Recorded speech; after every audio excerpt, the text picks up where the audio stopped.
Selamat datang di video series Mesera. Ini merupakan video kedua dari video series Mesera, yaitu singkatan dari media sosial sebagai pendukung pembelajaran. Yang mana Mesera ini sendiri adalah program aktualisasi saya sebagai peserta latihan dasar CPNS Angkatan ke-16. Di video pertama, saya sudah menjelaskan tentang latar belakang dari pembuatan video series ini. Dan juga saya sudah menyajikan hasil dari pre-survey yang saya lakukan untuk menyusun program aktualisasi ini. Seperti yang saya sampaikan di video sebelumnya, terdapat 3 kendala utama yang dihadapi oleh para dosen nih dalam rangka memanfaatkan media sosial untuk mendukung program pembelajaran mereka. 3 kendala ini adalah kurangnya skill, waktu, dan motivasi. Nah, pada video kali ini, saya akan membahas mengenai kendala yang pertama, yaitu skill.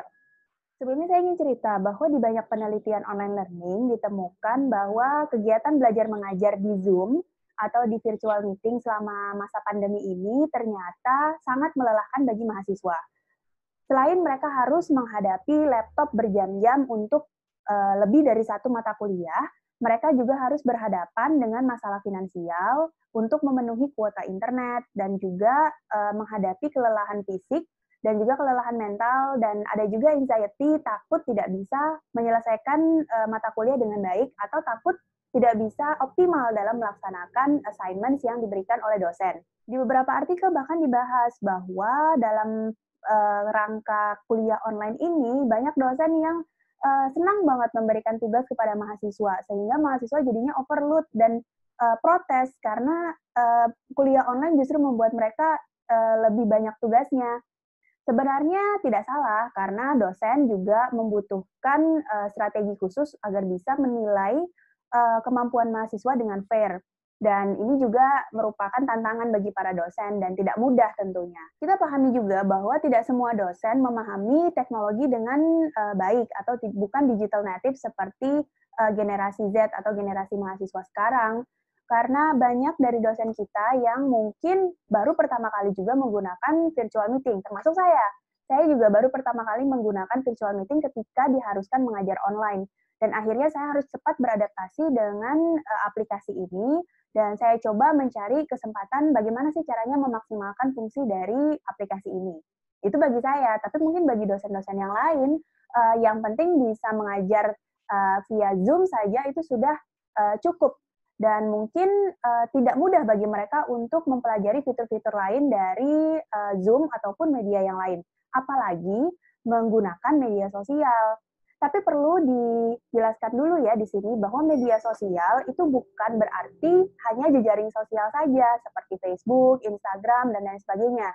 Media sosial merupakan payung yang membawahi banyak platform digital, banyak jenis-jenisnya. Jadi tidak hanya sosial media, tidak hanya social networking saja. Kita bisa bilang bahwa YouTube itu juga media sosial. WhatsApp itu juga media sosial, tapi dengan jenis yang berbeda. Jika YouTube merupakan media sosial yang berbasis konten, sementara WhatsApp merupakan media sosial yang berbasis instant messaging. Sementara seperti Facebook, Instagram, itu merupakan media sosial yang berbasis social networking. Jadi ketika kita belajar media sosial sebagai pendukung pembelajaran, saya harap Bapak, Ibu, dan teman-teman semua tidak hanya berpikir bahwa kita sedang membicarakan Facebook dan Instagram ya, tapi kita membicarakan media sosial dalam arti luas. Masalahnya adalah tidak semua dosen menguasai dan mungkin tertarik untuk menggunakan sosial media. Bahkan untuk memiliki jejaring sosial saja, mungkin ada dosen yang tidak. Saya juga salah satunya dulu yang tidak ingin menggunakan sosial media, tidak ingin menggunakan jejaring sosial misalnya. Jadi ini juga merupakan salah satu tantangan bahwa ketertarikan dosen terhadap media sosial itu juga sebenarnya belum terlalu tinggi, kecuali media-media komunikasi seperti Instagram atau Telegram itu mungkin lebih mudah digunakan oleh dosen. Tapi untuk media-media yang seperti YouTube atau Instagram, dosen sendiri itu belum terlalu familiar.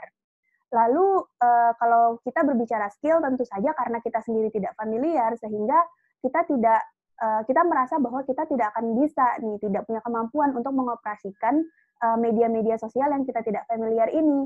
Apalagi membuat materi belajar sama sekali sangat jauh nih kayaknya di pikiran kita. Padahal sebenarnya ketika kita sudah mengenal media-media sosial ini, ternyata justru lebih memudahkan kita. Sebenarnya tidak memerlukan skill khusus untuk bisa mengoperasikan atau untuk bisa menggunakan media sosial sebagai pendukung pembelajaran. Sebagai contoh, beberapa waktu lalu saya sempat menggunakan YouTube sebagai salah satu saluran pendukung pembelajaran saya. Jadi saya membuat video sepanjang 30-45 menit, lalu saya unggah di akun YouTube saya dan saya minta mahasiswa untuk nonton dan memberikan komentar. Sebagai bahan evaluasi, di akhir jam mata kuliah, saya memberikan link kuis yang berisi soal-soal dalam berkaitan dengan materi yang saya sampaikan di video tersebut. Dan responnya sangat saya tidak duga juga bahwa justru mahasiswa senang dengan cara belajar yang demikian, karena menurut mereka video di YouTube itu dapat lebih mudah mereka serap, karena bisa diulang berkali-kali dan mereka bisa lebih fleksibel menontonnya di waktu-waktu yang lebih fresh seperti itu. Dan mereka juga mengapresiasi ketika di YouTube mereka bisa mengeluarkan cerita mereka masing-masing, mereka bisa bebas memberikan komentar tanpa dibatasin oleh waktu. Bayangkan ketika kita kuliah tatap muka, biasanya hanya 1-2 orang saja yang punya waktu untuk bercerita. Atau bahkan tidak ada interaksi sama sekali tidak ada feedback sama sekali dari mahasiswa kita, karena mungkin mereka juga bingung mau bertanya apa, lalu malu karena ada teman-temannya dan lain sebagainya. Tetapi dengan sistem atau format asinkronus yang terjadi di YouTube, itu ternyata justru meningkatkan keinginan mereka dan partisipasi mereka untuk memberikan masukan, opini, dan pendapat dalam kolom komentar. Dan sifatnya justru komentar-komentar mereka itu lebih personal, sehingga saya sangat senang ketika merespon pertanyaan-pertanyaan mereka. Jadi bisa sekaligus mendekatkan diri kepada mahasiswa saya. Tapi kan nggak semua dosen bisa ngupload di YouTube. Triknya adalah kita bisa memanfaatkan kolaborasi dengan mahasiswa. Jadi di dalam satu kelas kita buat sebuah tim kecil yang membantu kita untuk mengelola akun-akun media sosial yang mungkin kita tidak familiar. Sebutlah kita akan menggunakan YouTube dan Instagram. Kebetulan di mata kuliah yang saya ampu, saya juga menggunakan 2 akun ini. Yang pertama di YouTube dan yang kedua di Instagram. Jadi di Instagram saya tidak menggunakan akun Instagram pribadi saya, melainkan saya membuat akun baru yang khusus untuk menyampaikan materi-materi atau membahas kasus-kasus terkait dengan kuliah. Dan di akun tersebut saya juga meminta mahasiswa untuk turut serta memberikan komentar dan menonton ketika saya membuat kuliah tamu menggunakan live streaming. Contohnya, ketika kita tidak paham caranya mengupload ke YouTube, maka kita bisa minta mahasiswa untuk merekam presentasi kita, seperti misalnya ketika di Zoom nih, kita bisa berbicara, melakukan presentasi, lalu share screen. Kita bisa minta mereka yang merekamkan, lalu minta mereka untuk mengupload ke YouTube. Sesederhana itu, tidak perlu terlalu advance juga videonya. Yang penting materi bisa tersampaikan dengan baik. Dan saya yakin mahasiswa lebih memahami dan pasti paham bagaimana caranya mengelola akun-akun media sosial yang kita tidak familiar tersebut. Selain memudahkan tugas kita, itu juga bisa menjadi salah satu upaya untuk mengajak mahasiswa berkolaborasi terhadap pengelolaan kelas.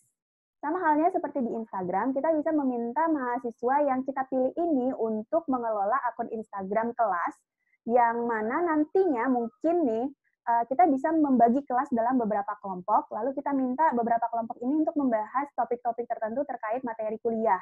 Dan kemudian setiap kelompok harus mengupload hasil analisis mereka di Instagram, sehingga teman-teman mereka bisa saling membaca satu sama lain. Dan menariknya adalah, salah satu karakter dari generasi Z itu adalah mereka ingin mengaktualisasikan diri, mereka ingin berkolaborasi dan lebih menghargai interaksi daripada hanya sekedar transfer informasi dari dosen kepada mahasiswa. Sehingga ini juga merupakan salah satu cara kita untuk engage dengan mahasiswa kita, dengan melibatkan mereka dalam proses penyusunan materi dan juga proses pembelajaran secara utuh. Sehingga paradigma lama yang mengatakan bahwa kuliah itu informasi dari dosen kepada mahasiswa di dalam kelas itu bisa berubah. Sekarang kita lebih blended, kita lebih berkolaborasi dan tidak lagi bersifat teacher-centered, tapi student center. Semoga materi yang tadi saya sampaikan bisa membuka wawasan dan juga memotivasi Bapak Ibu dan rekan-rekan semua untuk mulai mencari saluran-saluran pembelajaran lain untuk mendukung engagement terhadap mahasiswa kita di era online learning ini. Karena bagaimanapun untuk mencapai komunikasi yang efektif, kita sebagai komunikator, sebagai dosen harus memahami bagaimana karakter dari komunikan kita. Salah satunya adalah dengan menyesuaikan media apa yang paling memudahkan bagi mereka untuk mendapatkan pengetahuan. Demikian video kali ini, sampai berjumpa di video ketiga ya.